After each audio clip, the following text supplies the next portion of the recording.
Here we go. Welcome to Double Dribble Bucks. We are back for another season. I am Seth. With me, as always, is my good friend Brett. How's it going tonight, Brett? I'm super pumped, Seth. We had a long break, and Bucks basketball is back. Really excited. We have a lot to talk about. We had a long off season. After a year that was full of a lot of ups and downs, I would say mainly downs for sure. Not a traditional basketball season that we just came off of, but I don't know. This is shaping up to be maybe the year, so we'll find out. Yeah, I think at least Bucks fans, I think, have a lot of hope. You don't really hear that nationally, and I think I like that. I like that. Yeah, No one's picking us to win. No one's picking Giannis as even the top two guy. Now he's like 3, 4, 5, and I think that puts us in a good spot to kind of go under the radar, a little bit less pressure. I agree. Yeah. I mean, you listen to ESPN, some of these news articles, they've completely just written us off. It's fine. I'm totally fine with it. Like, be one of the people that look back and be like, oh, I can't believe we didn't see the Bucks coming. But it was like, I get it. Like, New York and Boston are going to be the talk because huge markets, big moves. Boston coming off the championship, you have to talk about them. But at the same time, like, don't forget about Milwaukee. I think they're just as good as all these other teams. Maybe they might not be the exciting team in the sense that it's like, oh, hey, look, we have all of Villanova on our team. That's great. But, I think we're an actual championship contender. And, I'm totally fine not being the favorite. That's totally fine with me. Yeah, and I think Giannis loves it. There was an interview the other day. The question was something like, what's one word that you would use to define this season? And his answer was redemption. And he was talking about how people are counting him out. Like he's not getting the respect that he deserves anymore. He also talked about being hurt the last 2 years in the playoffs. And he's just like such a competitive guy. He just like really wants to get back there and prove that he's the best in the world. And so, yeah, I think the setup is there for us. Kind of like Aaron Rodgers. I just feel like when you have that chip on your shoulder, at least I think everyone that's true, but some of these guys like a Aaron Rodgers and a Giannis, where it's just like if they have that chip on their shoulder, like watch out. You don't want to give that to them. It's true. I mean, you really have, Wembanyama had a quote that they were talking about on the GOAT podcast about how he was like, guys used to look up to, he realized like they just don't have the same drive he does. And I just think that's a thing in sports. There are some people that they love to play the game. They love the money and the fame that comes with it. But beyond that, it's like, hey, it's great to win, but, I'm just happy doing what I'm doing. And in one aspect, there's really nothing wrong with that. It's like, hey, if you get paid to do the thing that you're just like, I'd probably just do this anyway. Like, that's awesome. Then there's a totally different group of people that are like, if I'm going to play this thing, I have to be the best. I have to win. And I think if you're lucky, you have one of those guys on your team, if you're lucky. And there's not every team that has that for sure. The Clippers are on right now. I don't think the Clippers have anyone on that team that is like, I have to win at all costs. Kawhi Leonard? Do you know Kawhi Leonard has that? Well, I don't know. I mean, Kawhi just doesn't play anymore, so it's hard to even know that he's still in the NBA, to be honest. I don't think yeah, no one knows anything about that guy. He's so weird. He is, but I mean, look at Detroit. Like Detroit's a bunch of guys, where I don't think any of them is like I will do anything to win. They're just like, yeah, I play, I want to win, but I'm not gonna like give up my entire life for this. Whereas guys like Giannis and guys like Dame and there's a lot of other ones out there that like this is all it is. Like, what's the point of doing this if I'm not going to be the best? If I'm not going to win? And I think that's a huge difference. And really, it's not to shit on the other guys that are not like that. It's just you can just tell a difference. Yeah, and that's definitely what separates the great from the elite. There's a lot of really good players, but they don't all have that drive. And Michael Jordan is like the epitome of it, just like crazy competitive. But yeah, those guys, like the combination of the skill and the desire and working hard and just like the crazy competition. If you get all of that, then you get a guy like Giannis. Yes. And that really separates from even just like 3 players later. Like there's a tier that's just, a top 5 or less, I would say, in every season. I agree. The tier level in the NBA is completely different than the tier level in the NFL. Like they talk about like, all right, who are the top quarterbacks, and you can go through a list and create any top 10 that you want, but they're all like, oh yeah, they're all really good quarterbacks, and whatever. You go to the top 10 guys in the NBA, they are completely cut different than the next 10 guys. And those 10 guys are even better or cut different from the next 10 guys. Like these teardrops are just dramatic. And I think that's just like hugely, aware in the NBA. You probably have 10 guys that are just at all costs, I will do everything to win. Next level is slightly below that, and then it just keeps dropping off from there. Yeah, well, let's jump into the first thing I wanted to talk about. I want to talk about Doc Rivers just a little bit. And I know we're on this positive note, so I'm apologize up front. So maybe go a little negative. I'm going to be, rest of the show is going to be real positive. But I think, we didn't pod all summer, so maybe that's one reason why I wanted to talk about this. But also it's something about Doc Rivers that I haven't really heard. I'm sure people have said it. I'm sure it's out there, but at least I haven't heard people talking about it. But the thing that I am just kind of torn with Doc Rivers, I love how he's like no BS. He's honest to a fault at times. He has a lot of good insights. I don't dislike Doc Rivers, but it just felt like last season he never even tried or like had an idea in his head that like the Bucks were going to do anything.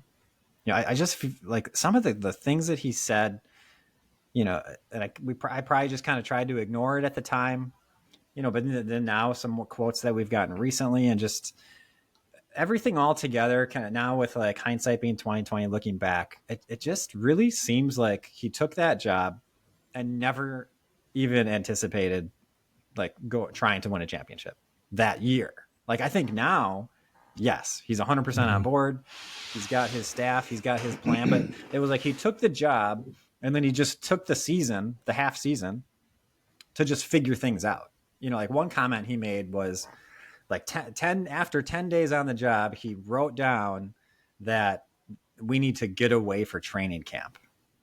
It's like, what? Like, what? I mean, I guess kudos to you for, planning and like having the forethought. I'm not against that, but also like, what?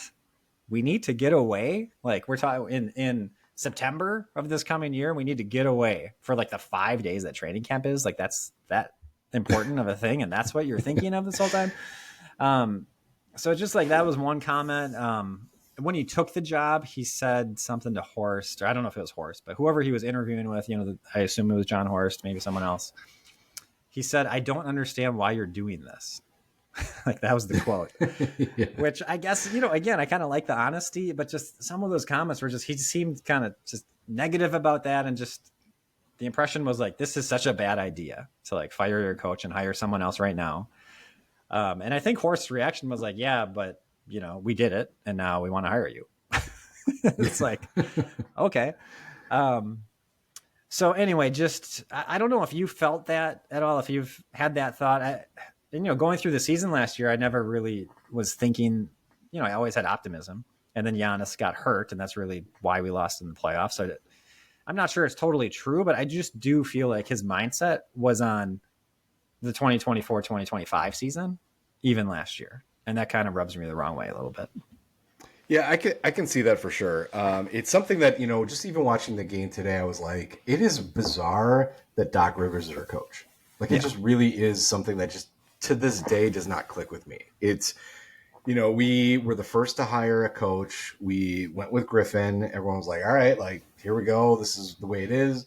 Winning record. We could tell something was wrong, but, look, that's the way it is. Chemistry takes time. Then all of a sudden it's like, wait a minute, Doc Rivers is your coach. Doc Rivers that was calling the game on ESPN, the one that, was clearly in retirement mode. It just does not make any sense. I think the problem is with last year is expectations were so high. And I completely see where you're coming from. I'll give you a little bit of a flip to that exact thought process, though. Number one, Giannis and Dame was supposed to be the dream pairing, right? But we didn't have any time for them to play together outside of like in season. And I don't know what it is like in season, but I just really don't think they had a ton of time to gel. Their games are completely different. You have to learn to play together. And I just don't think they got it all year. At the very end of the year, you started to see like little tiny glimpses of things like, okay, that starts to work or that starts to work. And, maybe the thing is like when Doc came in, he just is such an experienced coach that he looked at this and said, this isn't going to happen right now. And, the thing that I said a lot last year was that roster was not built for Damian Lillard to join. It was all built about Drew Holiday being there, being the defensive guy who can score points, but he's not going to lead the team in points in any game. Like if he does, it's shocking. Like it's not like, oh my God, Drew Holiday at 50. It's not like expectations, but it's, wow, something weird was happening. So you start filling it around with all these scorers, and then you bring in a scorer. And it's like, okay, well, his deficiency is he needs help with defense. Well, you have Beasley, who that's not his game. And then you start putting in all these other older veterans. That's like, okay, well, we brought you in to be able to shoot, not play defense. And now that's the complete opposite of what we need. So I don't love, I wish Doc came in and had some optimism that even if he said right away, I think we have all the pieces in place, but this year it's going to take a lot of time building that chemistry so that we can compete next year. That would have changed the narrative.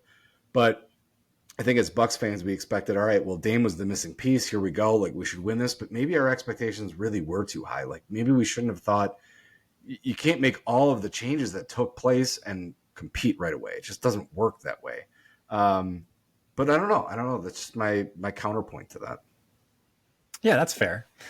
And Richard Jefferson was making a comment about how the second year being together is historically sometimes the year where really things start to gel and teams start to get to that championship game or whatnot. I forgot the team he was referring to, but it was another team that had that amazing pairing, and the first year was kind of rough, and the second year is really where they took off. Well, look at Gobert when he joined Minnesota. Maybe that was completely lost. Yeah. And then, then they looked awesome. I think the problem is we always compare to like Kawhi going to Toronto. That was like a mid-year. I think it was mid-year that he went. I think they got him at the beginning of the season, I believe. But, relatively same type of thing. Like here comes a guy into an established team, and he led them to where they needed to go. Yep. And I think that's probably what we thought was going to happen. But I don't know. Maybe just the game that Dame plays and the game that Giannis plays is just so different that it really wasn't a plug-and-play difference. Yeah, well, I heard Bobby Portis talking. He was making up percentages, so I guess I could too. But, Giannis has the ball 70% of the time, and Damian literally had the ball 90% of the time when he was in the Trailblazer. Now, now you put those two guys together? Well, they can't do that. They're not going to be able to have it 90 and 70% of the time. So it was just, how long does it take for them to figure out each other? Who gets the ball when? How do you play off of each other? And he was talking about Dame playing off the ball. He doesn't do that much. Like, last year was the first year really he's doing that a significant amount. And so, I mean, part of you is like, well, you're an NBA player. Like, you should be able to figure it out, which I think there's some truth to that, but also it probably does take some getting used to, and, where are the right spots to be, and when do you cut, all that stuff. If you're not doing it, if you're just, 10 years in the league doing it one way, it makes sense that it's going to maybe take some time. So yeah, I think there's something to that. Yeah, I think the negative comments, though, are just not what Bucks fans want to hear. I mean, we know that we're in a championship window, and those windows are typically short. I mean, a couple years, that's what you're dealing with. So as Bucks fans, we want to hear that the organization is like, this is the team, the coach is excited, the players are excited. But yeah, I mean, you're not getting that from Doc. I mean, even Giannis was saying, all right, this is the year. Like, if we don't do it, then, a lot of guys could get traded. It was like, that's not really what you want to hear. You want to hear, like, this is it. Like, we're going to, like, just dominate, and, like, the championship comes through us. And you're not hearing it. And I think that's the thing that potentially feeds into, like, the media narrative, where it's like everybody's watching Milwaukee because if they don't win this year, then Giannis is going to become available, Dame's available, they're going to completely blow it up. Mm-hmm.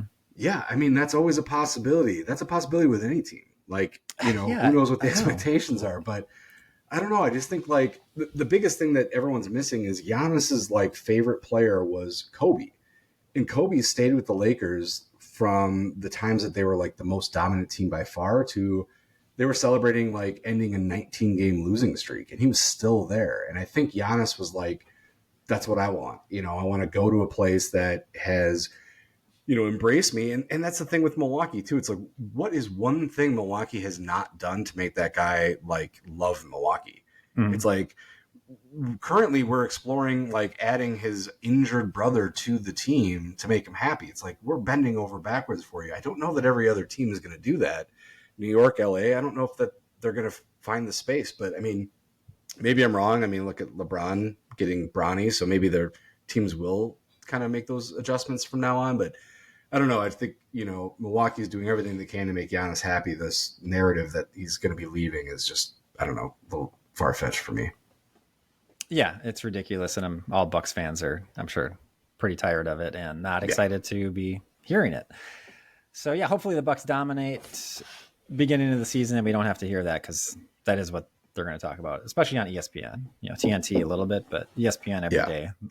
So ESPN, they just love it. Yeah, yeah. If only the Knicks could get them. Okay, well, maybe we can back end our way into a roster discussion by. You had mentioned Thanasis maybe getting back on the team. If he's going to be back on the team, someone's got to be cut. And there were trade rumors with Beauchamp being traded, and he hasn't had the best summer. I guess the preseason, I don't know if he did well or not, honestly, but the summer he kind of had a rough summer. And he's, in my opinion, he's the last guy on the roster. Yeah. Anyways, even before hearing that. So, do you think there's like truth to that? Is that like a real possibility that we're looking to trade Beauchamp A and B to make room to get Thanasis on the roster? I mean, I think it's definitely real. I don't get it. I mean, I understand Beauchamp having to go. Number one, he seems like a nice guy. I'm all for hey, if it doesn't work here, let's give you a shot somewhere else, right? Mm-hmm. Like, just what's the point? Jordan Nwora, like that was everybody thought he was going to be this big deal. All right, get off our team, go somewhere else, do your thing. Look like he found a home in Indiana, and then just kind of you don't really hear about him anymore. So yeah, maybe that's Beauchamp. Maybe Beauchamp has a little bit of luck, like a Tobias Harris, where he left and was able to turn that into a role where he got a big contract, and whatever happens. But I don't know. It's either the chemistry doesn't fit, the game doesn't fit. But yeah, he has to go. I think everyone can agree with that. I don't think a lot of people are going to shed too many tears. He just didn't work. Like, no knock on the guy. What I don't understand is it's very obvious that Thanasis belongs in the Milwaukee Bucks organization. It's very clear. Giannis loves him. The teammates seem to love him. He is a significantly better basketball player than 99% of Americans. But as far as NBA talent goes, yeah, he's probably not going to be, scaring a lot of other opponents. But he's a great bench guy. He's everything you need. I don't understand why he can't just be part of the coaching staff. You look at the game tonight, and I think if my last count was correct, we had 37 coaches taking up the entire first four rows. What's one more coach that can't just kind of do his thing? I feel like Thanasis could do all those things. You look at an NFL game, there's sideline guys. Their job is just to make sure the coach isn't on the field. Can't Thanasis be on the bench just making sure everybody's like doing the right thing? Having him be a player, I don't know why that makes a big difference. I mean, yeah, I don't know how many people he's better than, but I don't think it's that many. Not knocking him, obviously he can still play, but I just don't know why it has to be an active roster spot that he's got to fill. Yeah, that's a good point. And I guess, one, I don't know if there's any rules about going into coaching and then becoming a player the next year. I'm sure not. I don't see why not. I guess you just never hear about that happening. And I guess most of the time when you hear a guy injured, it's someone who, is not going to lose his roster spot. So they're just on the team, I guess. But either way, I don't care if he's a player or a coach, because the 15th roster spot is not going to play any real minutes anyways. Yeah. So I'm totally fine if they want him to be the 15th guy. I think he is an actual asset being on the team. Even taking a player spot where he's not going to play not even because he's bad, because he is injured. Like, he's not playing this year, period. I I'm actually okay with that because he's so awesome and encouraging on the bench, and Mhm. like not just for his brother, but as a teammate, he's the best teammate. Everyone loves him. Yeah. I Oh yeah. see it. You can see him on the bench. He's always the most, the one cheering. He's up, um, just giving the most encouragement. He's like running over to help guys up. He's just I love him. Yeah. So I think he's actually an asset to the team, and I'd be fine if it's the 15th spot who's not going to play anyways. If there's like a bunch of injuries and that spot becomes more important in terms of who's playing, maybe then we're getting more serious about it. But as of now, like, so Beauchamp is the 15th guy. Like he's not going to play any Right. real minutes. He's going to play the last minute of a game like tonight. So yeah, and in terms of Beauchamp, yeah, I think you have a good point. Like it's actually a nice thing to do, to be like, you know what, you're young, you still have ambition, you're trying to make it on an NBA team. Like you're on our team, but like you're the last spot, you're not going to play. Like maybe you could go play for Detroit, maybe go play for Charlotte, maybe, and you're going to get some real playing time and try to make an impression and actually like get a spot in the NBA for a while. While at this point in time, like he's not back on the Bucks next year, so he's basically like No. out of the Yeah. league, so to speak. So give him a chance with another team this season to kind of show what he's got. I think that'd be a nice thing to do, and if we can get something in return, second round pick, whatever, like Yeah. that'd be great. It's better than nothing. Yeah, I agree. I wouldn't hold out for a lot for him. Give me a future second. That's fine. Like I'm totally fine with it. Like those future seconds. I mean, that's the other thing. You look at like the NBA draft. Like people overvalue their picks so much. Like a second round pick has become, sixth man of the year, has become rookie of the year, has become all these great things. Jokic was a second round pick. Like you never know what's going to be there. So give me a second round pick all day for a guy that, yeah, he's not going to be on my team next year. Opens it up for a great bench guy. Like I'll do that all day. And then Beauchamp, give it a shot. See what you can do. Like I hope you can make it. Hope you can figure it out. And if you can't, hey, at least you can't just have a grudge because we held you back the whole time. Like give him an opportunity to go out there and show he can do something. Yeah, a second round, a second round pick is a trade asset. I mean, you only need 4 of them to get a Jay Crowder. So who is not in the league, right? I don't believe he is. I was looking at it. We had, looking at our roster discussion, the big 3 that left: Beasley, Pat Bev, and Crowder. We all know Pat Bev went to Israel. Mm-hmm. He's claiming it's the best thing he's ever done. Oh my God, I can't believe more people don't play basketball in Israel. Pretty sure there is a war going on there, so I can't imagine that he's loving everything about it, but he seems to have a great time. You got Jay Crowder, who I could not see anywhere that he's on an active roster, so he seems to be gone.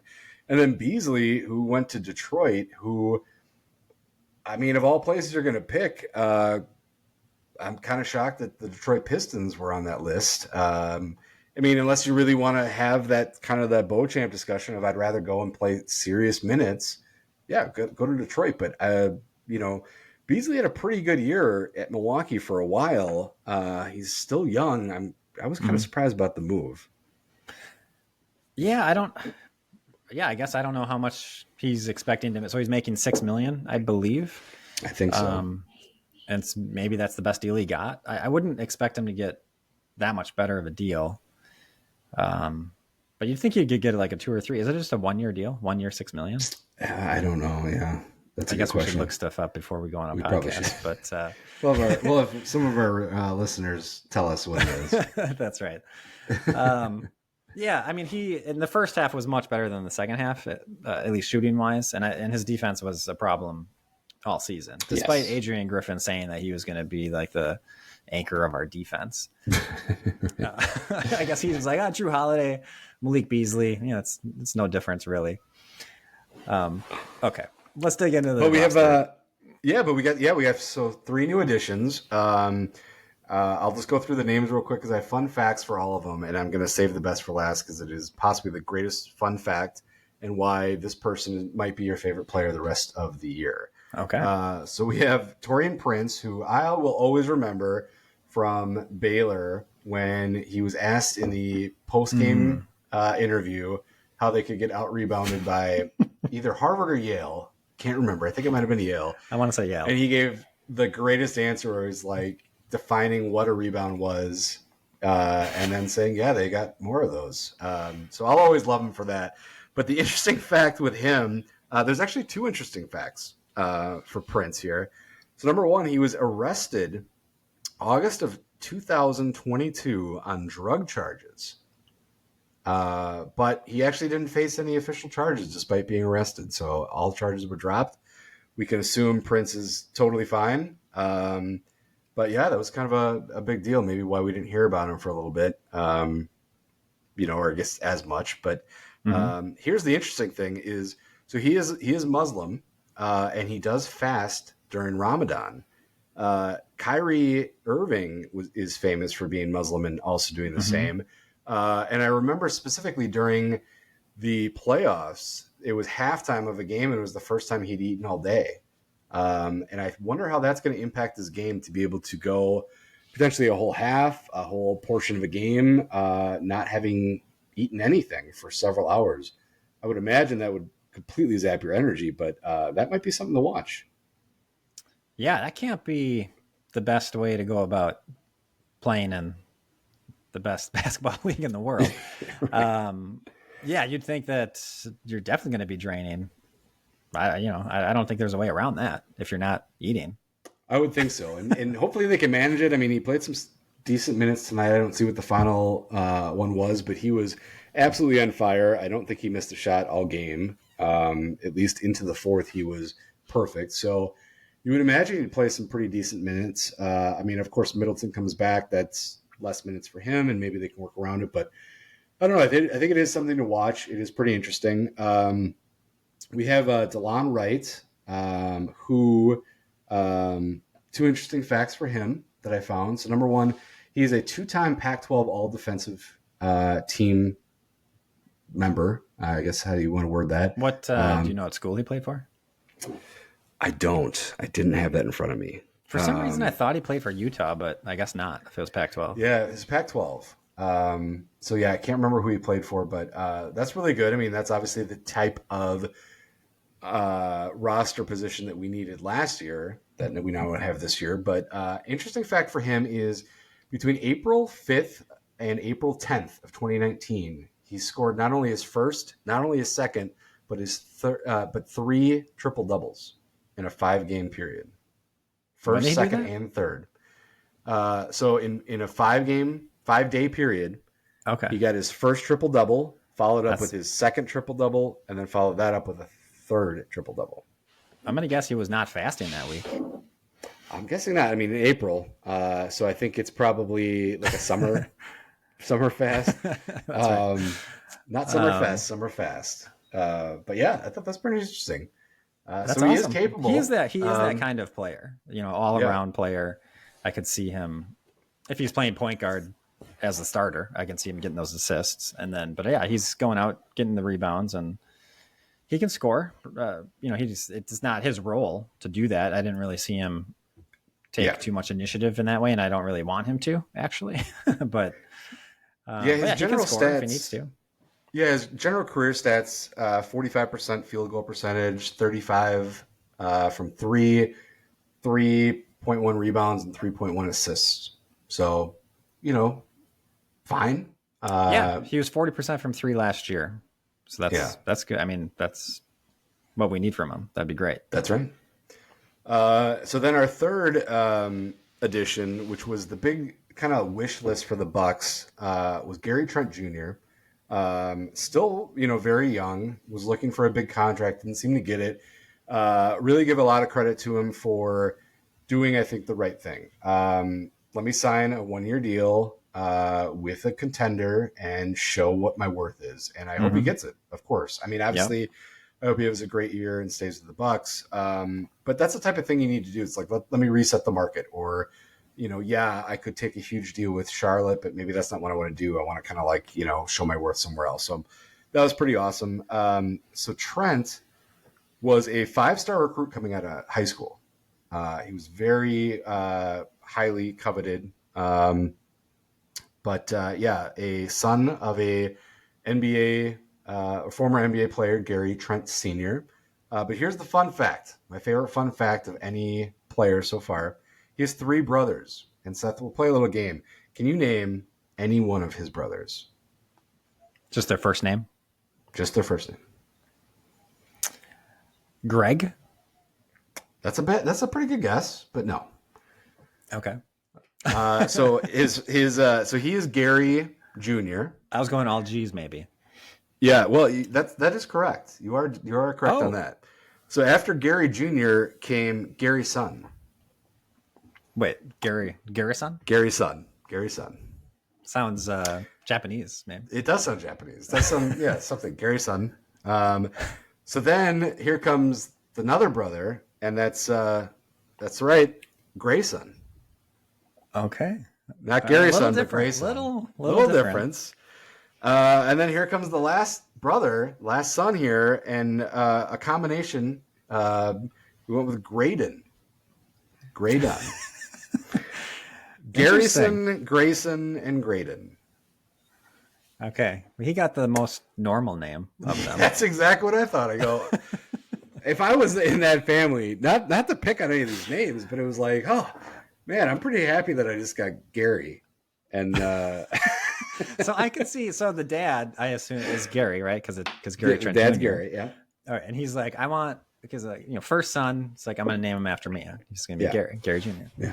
All right, second son. He's like, I maybe like I want any son that I have. I want him to like have my name, but I can't have 2 Garys. So I'm going to say Gary's son. But I want him to know it's my son. But now he has a third son. I'm not sure. This is where he zags, and I'm not sure I would have done the same thing here because the whole idea is I want Gary in the name. Yeah, right? So I have Gary. I have Gary's son. You have to somehow work Gary into the name, but he didn't. He actually changed it. Now it's it completely. Grayson. That's actually totally different than Gary. Totally different name. Just a different name. Yeah, now we're thinking of Grayson Allen or somebody else. Yeah. So he really went off course there, and then he did. What was the last one? So he couldn't have the Gary, like he said. He's lost all confidence in Gary. He's all on the Gray train, and so he can't have 2 Gary sons, and he can't have Gray Jr. That's not a thing. So he's going to change the end to Gray Don. Graydon. Okay. I mean, it could be pronounced Graydon. I don't know, but just a mix of Gary, which I guess I wouldn't thought that there was many different ways to call someone Gary, but Gary Trent Sr., he has found a way. That is for sure. Yeah, that's awesome. I think we need a follow up at some future episode where we get the full story there. Like, there's got to be some journalist out there needs to interview him and ask him about this because that's pretty unique. We need like an ESPN 30 for 30 on it because I would definitely watch it because, with those names too, you can't shorten it. Like, you already have Gary as the dad, and then he calls his son Gary.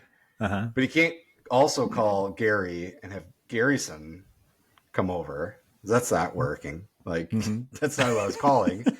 And he can't just say Gray because his son or Don or Dunn. A lot of confusion there. I need to know what the mom's name is too. If she has any, maybe the mom, if the mom has Gray in her name, then game over. Then they got it.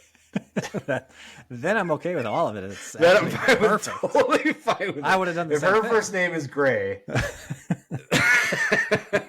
I'm gonna love it.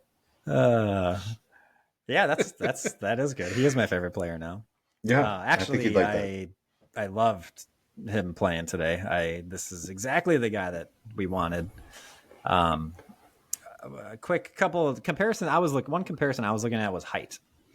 So Trent Jr. to Beasley is actually a similar height. It's just more the athleticism and defensive prowess that is significantly different just from watching one game. I think Gary Trent Jr. is much better at preventing the other guy from scoring, from driving into the lane.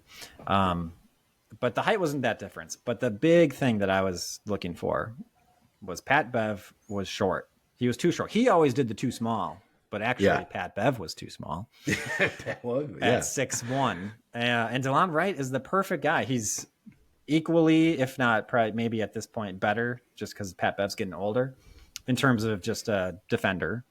Wright is a very good defender.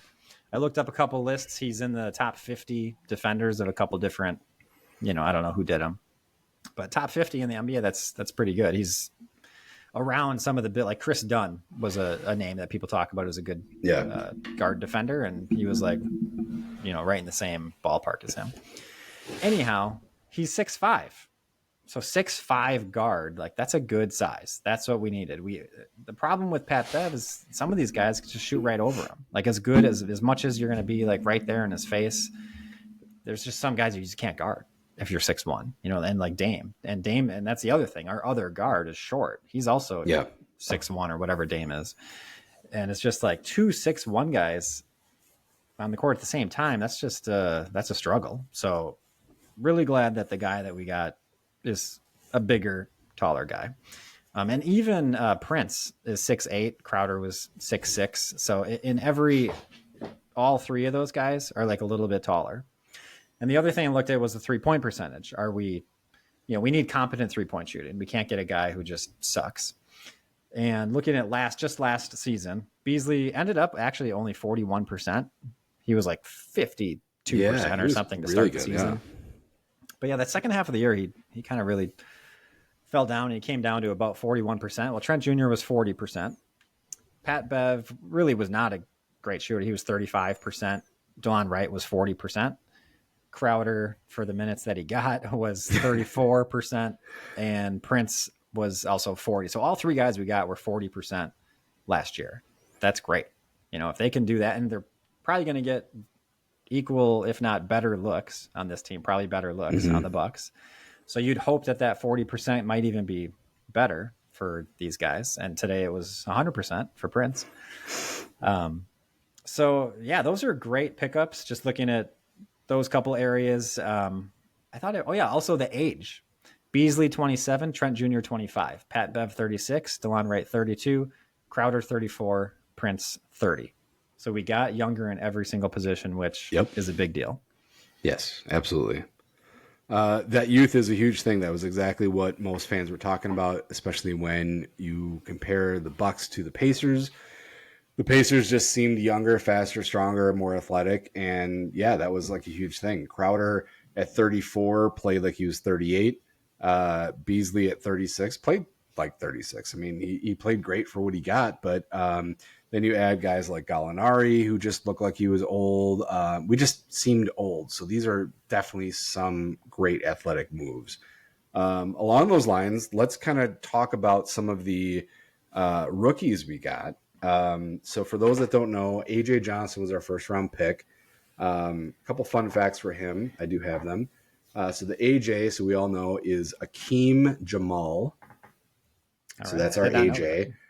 Yeah. So also multiple AJs. A lot of the AJ kind of theme going on for the Bucks. Let's hope that works. So in 2020, Johnson was 5'10", and that summer grew to 6'5". So that's a huge part of why he seems to be so lean and like just kind of a lanky guy. It seems like he's really kind of growing into his body.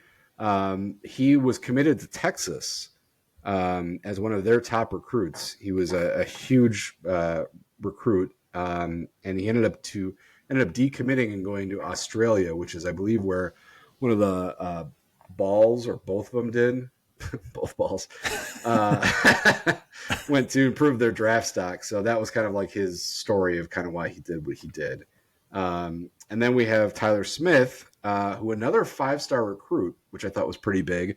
At one point, he was ranked the 8th overall high school recruit by ESPN, which I thought was pretty interesting. He moved to Texas after his family's home was wiped out by Hurricane Katrina. And so that's what drew him to Texas. That's an interesting backstory.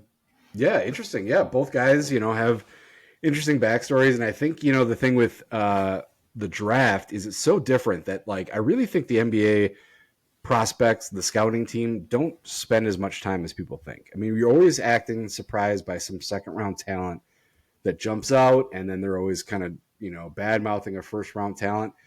I think that the Bucks did exactly what I wanted them to. Take some guys that just need some playing time to really develop. Take a shot here. We're a veteran team. These guys aren't going to get a ton of minutes. When they come in, we expect those minutes to be at a certain level, and these can be dart throws, and they actually become really good trading chips if you get to the point of the season where it's like, hey, we think we can win it, and Johnson just isn't putting in what we thought he was. He's only 20 years old. Check out this athletic profile. Like, people are going to want that. So I'm totally fine with the pick. I think, we're trying to get someone that was a more veteran, like, play now. Yeah, I mean, I get it. I can understand that reasoning, but I don't know that there was that many minutes. You might have somebody that just really didn't fit. I'm fine with getting these guys some minutes of some time. We talked last year about the Pacers and guys like Obi Toppin, who, sorry, Toppin, that we're shitting on you, but, like, you're not the guy that everyone's going to get super excited about. When you came in, you played really well. You brought a lot of energy, athleticism. Why can't these guys do that? That's what Bucks fans wanted, and I'm totally fine with it. What are your thoughts? Yeah, right. I guess I have two thoughts. One is, if you're not going to play Ajax, then you might as well take these guys who you're not going to play. Like, don't go for a guy that we're thinking is going to help us get to a championship this season if you're not even going to play Ajax, because Ajax seems to me like a guy who can be helping our team right now, and he doesn't play at all. So in that regard, if that's the decision, then yeah, get these guys who are going to be end of the bench. That's fine. Secondly, at the time of the draft, we didn't know we were going to get Gary Trent Jr. We didn't know we were going to get DeLon Wright and Taurean Prince. So, we didn't know. I guess we assumed we were going to get someone, but it was just kind of an unknown as to who we were going to get. What decisions are they going to make? Who's going to be available for the vet min? So at that time, I was like, we need someone to help us right now. We don't want to. I don't want to play Crowder. I don't want to play Gallinari. I don't want to. Pat Bev getting 35 minutes a game in the playoffs. That was and crazy. the next season he's playing in Israel. Like, okay, that's a sign that our roster had a problem. So at the time, I really wanted them to get different players. I was like, what are you doing? These guys cannot play this year. They're not going to help us. But yeah, looking at our roster now, I'm fine with it. And AJ Johnson especially seems like a guy worth taking a shot on after seeing him in summer league and preseason just a little bit, kind of seeing him and him working out, and actually just kind of the talk around him and who he has surrounded himself with. It does seem like, okay, that's the kind of guy that I would want to take a shot on. Tyler Smith, I guess I don't know. I haven't really seen as much hype about him. Yep. So I don't really have an opinion. But yeah, AJ Johnson seems like worth a shot. There were other guys, like Bobby Klintman was a guy that I kind of liked. I think he ended up on Detroit, maybe. I don't know. I guess I also was looking more at big guys because we have really no big guys behind Brooke and Giannis, and I guess Bobby, if you count him as one.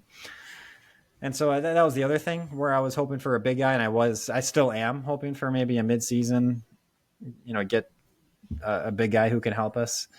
Someone who can guard someone who can come in behind Brooke and play defense, I guess is kind of what I'm thinking. Especially when you're going to be going up against Embiid and Porzingis, and you're going to need big bodies to keep throwing at these guys. So yeah, you're going to need somebody. Yeah, and especially against the Celtics, the Pacers, the OKCs, these teams with the big guys who can shoot and are more mobile. They play at the perimeter, and Brooke is going to have a problem with those guys. We can't, Giannis can't play the 5 all game, and Bobby's not great at that either. And so that's where I would just like that's where I'd like a roster spot for that guy. Yep. I agree. Which is a really tough guy to find, honestly. So I'm kind of dreaming here, but that is like the hole on our team, I guess is what I'm saying. So if we can fill it, that'd be awesome. And I was hoping to just take a stab at a guy in the draft that could maybe fill that role. They probably wouldn't this year, but I think the NBA moving forward, like that position is going to be valuable for a long time. So I agree. I guess with one of the two picks, I guess I would have wished they would have gone for that type of a player. Yeah, I agree. I mean, that is definitely a huge need. I guess the other way to look at it, though, is we got absolutely roasted by guards all last year. I mean, Yeah. Brunson was killing Yeah. us, Halliburton. I mean, all these guys. So maybe that's the thought process. I'd love the Bucks to be a little more of a strategy in the sense that the Packers are, where every time the Packers draft somebody, you're like, oh, I don't feel like that fits a need right now. But then in like 2 years, you're like, oh yeah, that was like a great pick. Like you saw it coming. But yeah, that's a really big ask. But right now, like I guess that would be the only way I could defend that is as much as I think a lot of people wanted a big guy. There was a lot of rumors about Zach Edey, and I don't think he would have fit. I can understand the comparisons to Brooke Lopez, and yeah, I get it. That wasn't going to really happen. So maybe the fact that it's going guard to help with these other teams, maybe that's the thought process. But we'll see. I mean, the way that Brooke played today, if he can last all season, I mean, that's amazing. Like, Yeah. Bobby was, you know, uh, guarding somebody and the guy thought he like got a move around Bobby and was just like, oh, well, there's Brooke there getting his sixth block of the night. Like, you're just not going to get past that. So, if Brooke can stay healthy, we should be fine. But I mean, that is kind of a big ask. So, I don't know. Let's have to just keep our fingers crossed. Yeah. And so what did you think about there's a lot of talk about the Bucks trading either PC or Brooke or Bobby or a combination or what? Those were the three names thrown out, especially PC and Bobby. Um, and nothing happened, and they're on the team. You just talked about Brooke, and he had an awesome first game tonight. But yeah, what are your thoughts about the Bucks basically not doing anything with that? And do you think maybe this season something will happen, or do you think they're like committed to those guys? I think they're committed. I would say if I was ranking their commitment level between Bobby and PC, I'm going to put Bobby number one. I think it's rare to see that, but he was on a contract that he wasn't making a lot of money. They were asking him to do a lot of stuff, and then they rewarded him.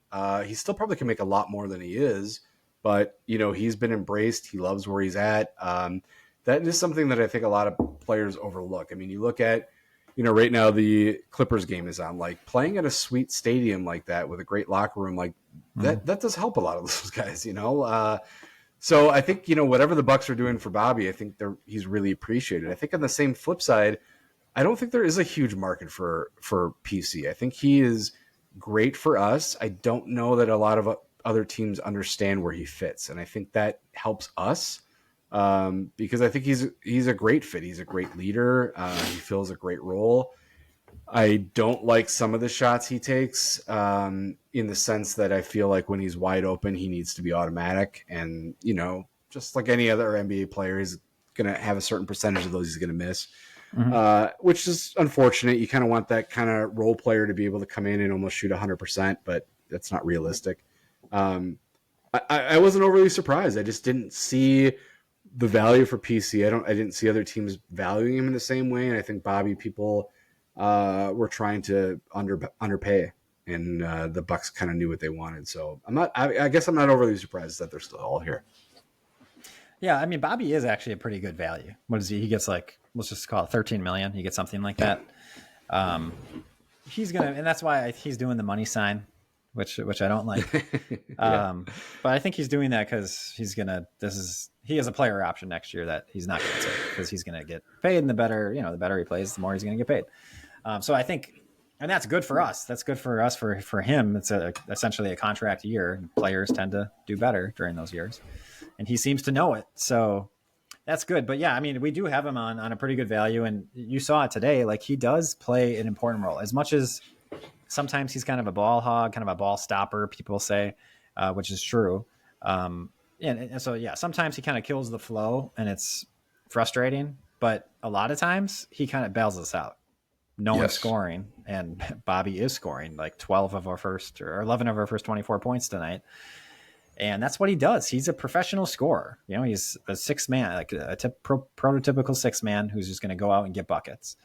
And he's really good at that.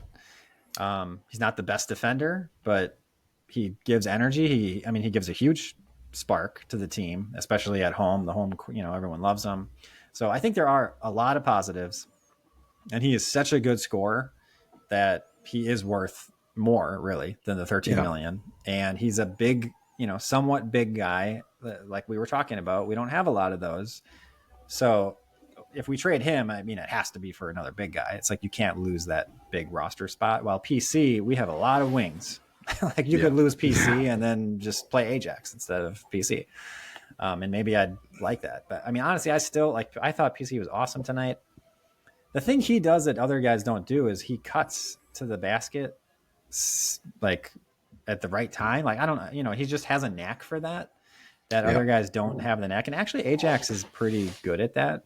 I think he could develop into a similar player. The other thing that PC does that I love is he'll sometimes get the ball and immediately make a decision. And sometimes what I'm thinking of is sometimes just immediately like drive to the basket. He had a layup today when he did that, got the ball at the perimeter, immediately drove, got a layup. And I don't really see other guys doing that, especially role players. So he does a couple of things that other guys don't do. So I still think that there is value, that it's not just like, oh, just put anybody in for him. It doesn't matter. I don't think we're there yet with PC, even though I'm sure there's a big contingency of people who think we are and we were like 5 years ago. Yeah. But I agree with you. He's not making his threes as much as he needs to the past couple of years. And I think today he probably didn't have a great percentage. So hopefully this season he picks that up. That is a piece that would be great if he was, over 40% on 3-pointers. So, and then Brook, we didn't talk about Brook much. I mean, he was awesome tonight. He's obviously great, an important role. It's just certain, I've talked about this a bunch. It's just certain teams, he's not valuable and we need somebody else. And we don't really have that somebody else. And that's really, so it's not that I don't want Brook. It's just, I want someone else. And it's just so hard to get both of those. It's like asking for too much. So, I mean, I should just like not complain about it. And if you're going to have someone, I mean, Brook is elite at what he does, and it's just, we need to figure out how to fill that gap when we're, playing small ball teams, or not even necessarily small ball, but maybe someone with like a big mobile center who can hit threes. Like even like Miles Turner. I don't really think of Miles Turner like that, but Brook had a lot of trouble with Miles Turner. So yeah, just certain games Brook's having a lot of trouble, and it'd be nice if he only played 10 minutes that game, and that's kind of where it's tough. We just need Giannis to save us, basically.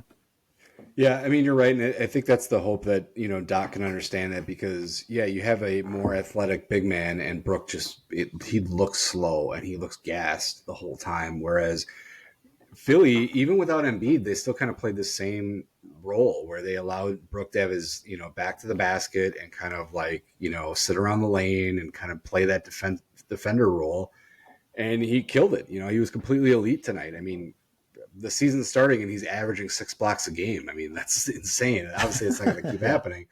But yeah, I mean, that's the thing. It's like, what's the plan when we go to, Indiana, or even I was going to say New York, but now they have Cat, and I think Brook is going to match up. But he's well a big with 3-point guy. He plays on the perimeter. He is a big 3-point guy. So I just don't think see the Knicks are one of those teams. Well, I just don't see the same quickness with Cat, though. I think he just is a half step slow compared to like Miles Turner, who just seems, Cat dunking. I know he can dunk. He's a big guy, but yeah, I agree. Like, he's more of a 3-point shooter and like find his spot and try to do something like that versus, if he's out in the 3-point lane, he's not going to cut to the basket and surprise Brook where some of these other guys are. And that's a thing that we have to make sure that we have. Who is it? Prince is 6'8". I mean, that's obviously a huge downside, but that is a bigger difference than Crowder at 6'6". That 2 inches does play a factor. So maybe that's part of the philosophy, but yeah, that is true. That's going to be the long-term plan. Like, can we sit with Brook playing this elite game that he plays, or are we going to be too exposed that we have to figure something out at midseason? Yeah, and that's a good point with Prince. I do think we're relying on Prince to be that. I don't know if he'll be a 5 necessarily, but to play up basically and guard the bigger guy, be able to hold his own against some of those guys. That's where we'll really see if he's worth, if he has the value. Honestly, seeing him today, like, he made all those shots, like, that was great. But just watching him play, I wasn't in love with it. I didn't dislike it. I didn't think he was bad or anything, but I didn't really think he was a difference maker, I guess. Yeah. I guess I would say he does seem to be an above average rebounder. Just, I mean, based on this one game, he did seem to be making that effort, finding the ball. I did like that. But I don't know. Just overall, I wasn't totally impressed with how he played. I mean, he certainly shouldn't be a starter. I mean, he was only starting because Middleton's out. Like, if he was like our starter, going to play 35 minutes a game, if he was like our Pat Bev from last year, I'd be worried. I hope we're not relying on Prince to play 35 minutes, I guess is what I'm saying. I agree. But yeah, to your point, if he's maybe been on those small ball lineups and can guard up and hold his own in those situations, and then he can hit those threes, like, that's actually pretty valuable. So we'll see if that works out for us. But you wanted to jump in at least a little bit with Chris Middleton. Personally, I don't have any fears. There's all this talk about Middleton. I'm not worried about it. He was awesome when he played last year, all season. And then in the playoffs, he was really good. And yeah, it sucks that he's not healthy all the time. But I mean, let's compare him to like Bradley Beal. Bradley Beal's hurt a lot more. And you go back the past 5 years, like Beal's missed so many more games. Like Middleton hasn't been this guy who's just been like gone. He's had a few injuries. He has missed some games, but the people talk about him like he's on a level of, on that level of like a Bradley Beal or guys who've missed like 2 seasons. You know what I mean? Like he hasn't been that guy. He's played every year. He's played 50 games or whatever last year. Like, it's not that bad. And if he's healthy in the playoffs, he's extremely good, really good. So I'm not that worried. No, I agree. And I think that was the whole point, is we have to make sure that like fans are realizing, don't get worried about Chris Middleton missing games in October. That doesn't matter. I mean, look at last year. They didn't play a lot together with Giannis and Dame, but he was critical in that playoff series. Like, the only reason we were even competitive was because of how well he played. Yeah. And that's when you need him. And yes, we're going to want him to be on the team to get some wins, to get the chemistry working and all those types of things. But at the end of the day, I will gladly miss games in October and even November if we're going to have a healthy Chris in the playoffs, because he's severely underrated. And he adds such another layer to this team that I think that's a lot of times when people are losing their, belief that this team is a championship contender, is you're forgetting that Chris Middleton is not out there. Like, that's a huge piece that on most teams, he is their number 2 guy. Most teams, for sure. And here he's third, that's kind of a huge deal. So yeah, I'm not worried at all. It was just more of a, let's kind of calm the people that are having little panic attacks, to your point, thinking Chris Middleton is hurt all the time, or we haven't had a full season for him in forever. You're not looking at really the big thing. Like, he had surgery to clean up the ankle issues, that like plagued him all of last year. I'm fine with it. Apparently everything went well. They're just trying to get him back into playing shape, which was kind of what was happening last year. He came back and he was fantastic. So let's not worry too much about it. Let's imagine this. Let's imagine you have Giannis. You have the Damian Lillard that just played game 1 tonight. You have Chris Middleton, who played in the playoffs last season. Then you have Gary Trent Jr. at shooting guard. And you have Brook Lopez, who still seems to be pretty awesome. Not too old yet. Yeah. And then if we have a bad matchup, you got Bobby Portis and you got Taurean Prince to kind of to back up Lopez and guard bigs and figure that out. That's really good. Like, I'm very content with that. Yeah. With that starting lineup and couple of backups, and then we have, AJ Green and PC and whoever else backing these guys up. DeLon Wright for defense. So I think our roster matches up with any of these other rosters. I don't know why there's so much talk about the Sixers. Like, they're so great. Yeah. So they got what? Embiid and Maxey and Paul George. Yeah. Okay. All right. Great. I mean, that's good. That's really good. Yeah. Okay. You have Giannis, Dame, and Middleton. Like, what am I missing? I don't understand. Yeah. and then what's after that? Who does Philly have? Okay, Philly's got Oubre and Kyle Caleb Lowry. Martin, Kyle Lowry. Like, they're not bad, but I mean, I don't feel like the Bucks role players are bad. Like, Gary Trent Jr. is pretty great. Yeah. The Brook Lopez is a really good center. Everyone agrees he's really good, especially against the Sixers. If we're going to match up with them, I think you want Lopez on Embiid. That's Absolutely. great.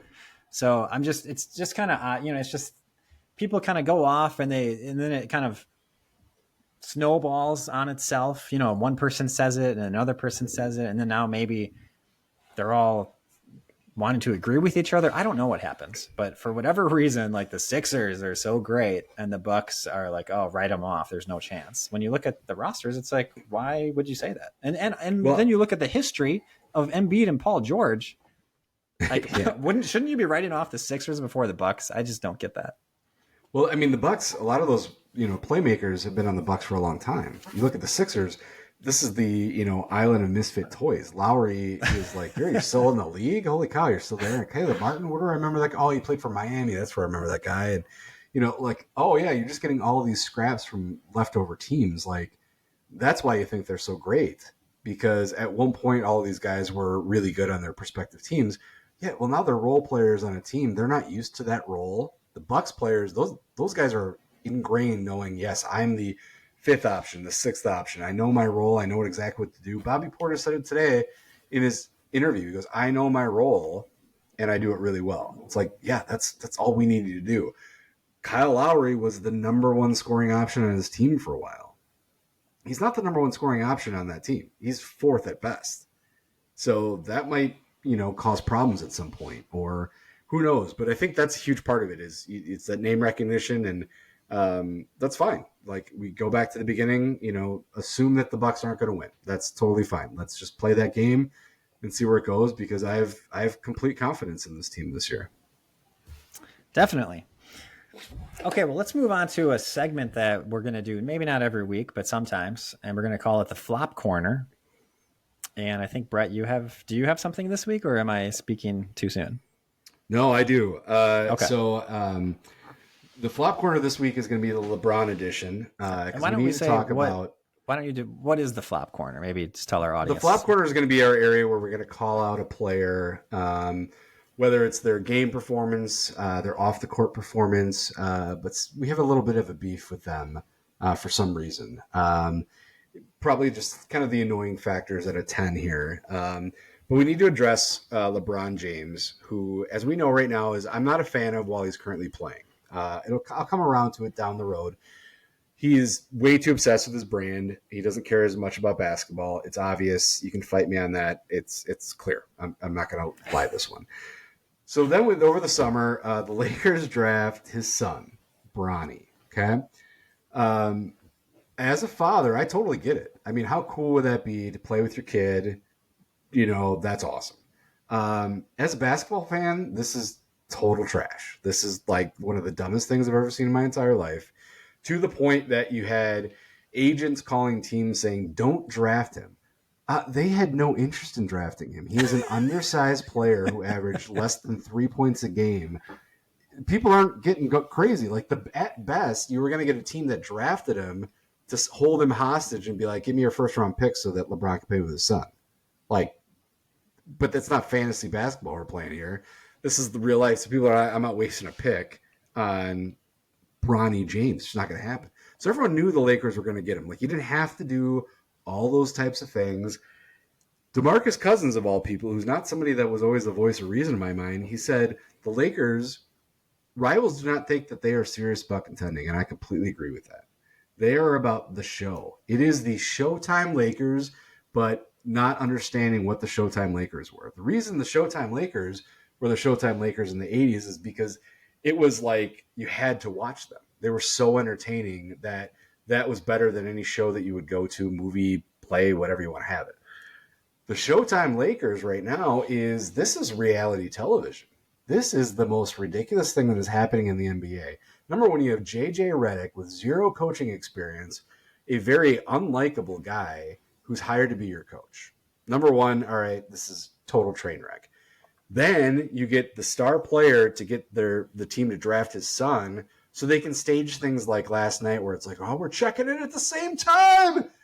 Nobody cares. Like, cool. Like, good job. Like, did you win the game? Yeah, you won the game. That's what people care about. Like, we're not here to see the LeBron James show. Like, I'm just over it. I can't deal with it. I don't want to be dealing with this LeBron thing anymore. Like, you're either playing basketball or you're building your brand. And I think he 100% cares more about his brand than winning basketball. He does not give a shit anymore. You go back to peak LeBron, in my mind, was the second tour with Cleveland. That was the moment that he was the peak player he was, because he cared more about winning than anything else at that point. That was awesome. I mean, how'd you not like him at that point? Ever since then, I think it's just been downhill, and he is just, I think of, Shaq, Kobe, and Michael Jordan, right? Huge guys who were incredibly successful at business, did all these things after the game. You didn't hear him talking about it while they were playing, but all you hear about LeBron is all these other things he's doing. And I don't know. I can't handle it. So LeBron is my candidate for the flop corner this week. Big thumbs down to that guy. I can't do it. I'm going to push back here, actually. Now, I know you don't like LeBron. I mean, LeBron, I think the flop corner, that fits with LeBron. He's pretty floppy sometimes. Yes. Yeah. I wouldn't argue with that. But I kind of like the Lakers. I think they might be good. I think JJ Redick might actually be a good coach. I'm interested to see what happens here. I mean, JJ Redick is this very, he's this, supposed brilliant mind with all the basketball plays, and him and LeBron had the podcast and they like talked basketball for hours about just all the different plays, and they could just like describe the plays with their thoughts, and it'd be like mentally there. Anyway, I think there's something there possibly with JJ Redick as the coach. Maybe he's this brilliant mind. Maybe he's this like Brad Smith, this like not humble, kind of asshole-ish Brad Smith. Maybe.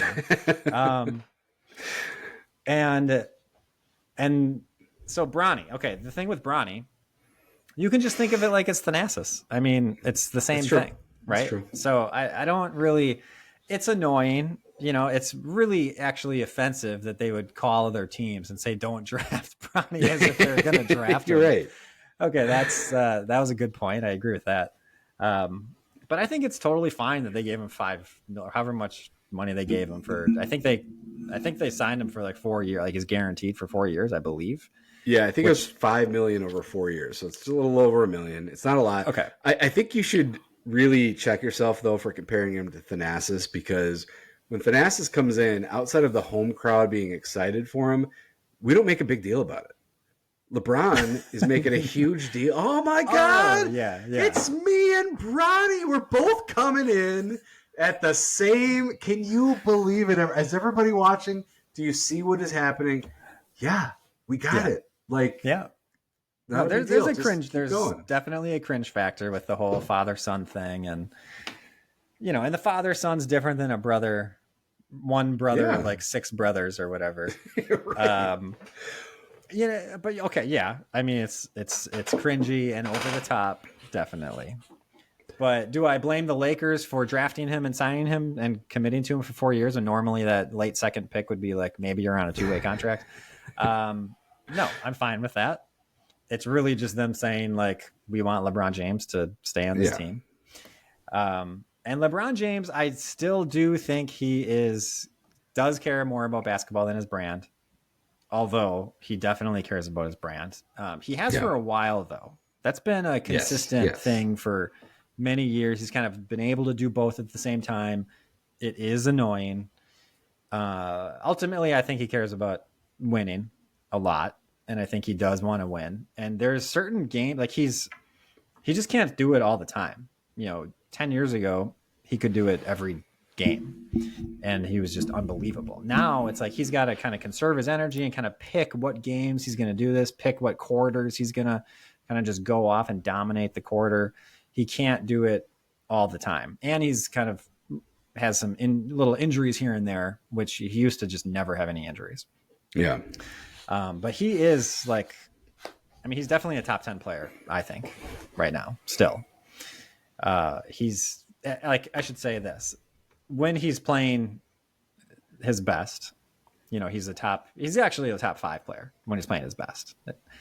So is he a top 10 player, period, NBA? I guess that's kind of a tough call just because he kind of takes quarters off and takes games off.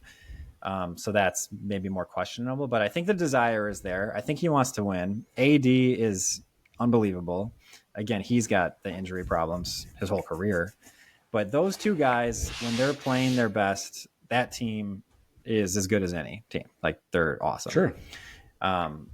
So kind of like that, a lot of people write off the Bucks, a lot of people write off the Lakers. I'm open to the Lakers being good.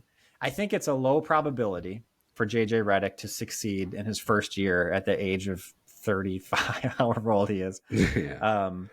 First coaching job like ever, or what, he coached like 7th grade basketball or whatever the story is. So I will grant you that it's unlikely, but maybe he just has it. It's possible. I do like his mind. I do like his analytical mind and just kind of always thinking the game. And maybe he relates to the players better than like Darvin Ham could possibly. I don't know. I feel like there's a chance. I'm not so down on it like you are. Well, I think we'll continue to check in on this throughout the season because I think there's a better chance that you're going to turn to my side than I'm going to turn to your side.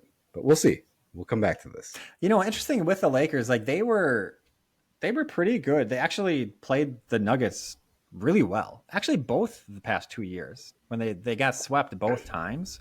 But I actually thought they played them pretty well, especially last year. There were 2 game-winning shots by Jamal Murray. So it was like, sure, they lost 4-0, but it was very, very, very close to being like, 2-2. So I feel like they're better than people think they were. And I guess maybe the point I was getting at is it doesn't seem like Darvin Ham did a bad job. They actually finished the season 20-11 or I don't know, some kind of like really good record for like the second half of the season. And then they had that really competitive series against the Nuggets, who everyone thought was going to get to the championship.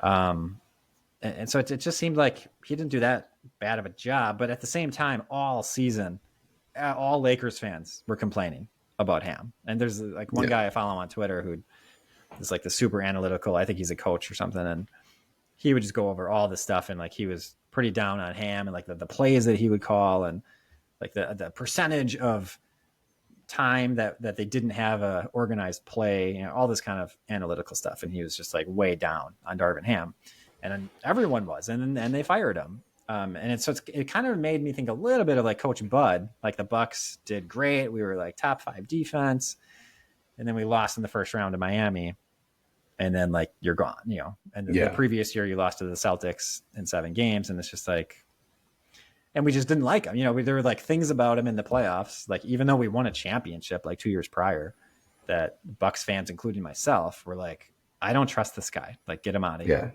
Yeah. And maybe that was a mistake. I don't know. And maybe firing Darvin Ham maybe he's a great coach. I don't know. Yeah, that's true. That was just 1 year, right? Wasn't he there 1 year, or was it 2 years? 2 years. He was there 2 years. Okay. I believe. Yeah. Okay. Okay, flop corner. We'll see it come back sometime. Yeah, for sure. We'll plenty of them. Yeah. So last thing to get to, because we actually we do have some mailbag to get to. Oh, awesome.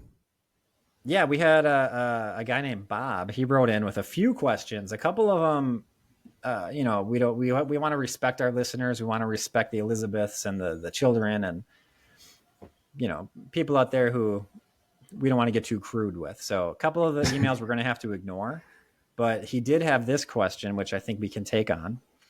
Who would win in a cage match to the death? Connaughton versus DiVincenzo. Oh, it's a good question. Which there always used to be those comparisons, Yeah. DDV and PC, who's better, who should get the playing time. That was kind of years ago, but they've always kind of been compared. And so I think that's why he threw this question out. Yeah, I think it was a good comparison. Thank you to Bob for the question. It is a good matchup. You're not just throwing out 2 random bucks. That's for sure. I will take a quick side note that I've liked DiVincenzo on Minnesota in the short amount of time I saw him. He seems to have an attitude. I think Mm-hmm. he deservingly thought that he had found his home in New York and had a fit, and that was going to be where he was going to be. And to get shipped out, I can understand that. And so we might be able to see something pretty great from him. But I'm going with PC on this one. And I don't think it's going to be necessarily as close as people think. Number one, PC was a two-sport athlete. He was great at baseball and basketball, I believe it was, or was it football and basketball? Baseball and basketball. Baseball, I think he was drafted on a baseball team. Yeah, well, I think everybody that plays baseball is drafted because there's like 1,000 rounds on that, so that's not that impressive to me. I believe that. But you got to give him a little bit to that. Like PC is way more athletic than people assume. PC is one of his roles the tough guy on the Bucks. Like DiVincenzo is, I'm not taking that away that he's not a tough guy, but PC is the tough guy on the Bucks. He's not necessarily the guy that you're going to have in the fights, but that guy will sacrifice his body literally every game. Like if you played a drinking game where you had to take a shot every time you saw PC on the ground, you're at least taking 2 shots a game. Like I guarantee that. He's throwing his body around, but with that, if you're going to be throwing your body around, you're going to know your body. You're going to understand like things that you can and can't do. And I think that that's going to give him that edge. I think DiVincenzo is continuing to learn what he's capable of doing. I think PC pretty early was like, yeah, I can do this and I can't do that. So to the death, I'm taking PC. Okay. You know the movie Swingers. Yeah. Pretty well, actually. So you probably know the character name. But I'm thinking of a scene in Swingers where their group of friends are having some kind of argument with another group of friends. I actually forget the exact scenario. I think there's a couple of guys arguing, and one of the group of friends with like our main protagonist pulls out a gun. Yeah, Sue. Do you know what I'm talking about? Yes. Sue? Okay. Sue.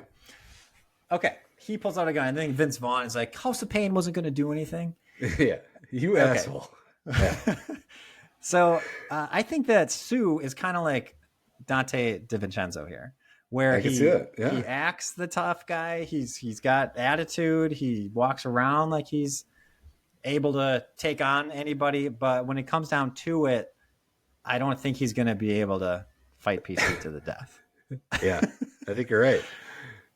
Yeah, I think on the street.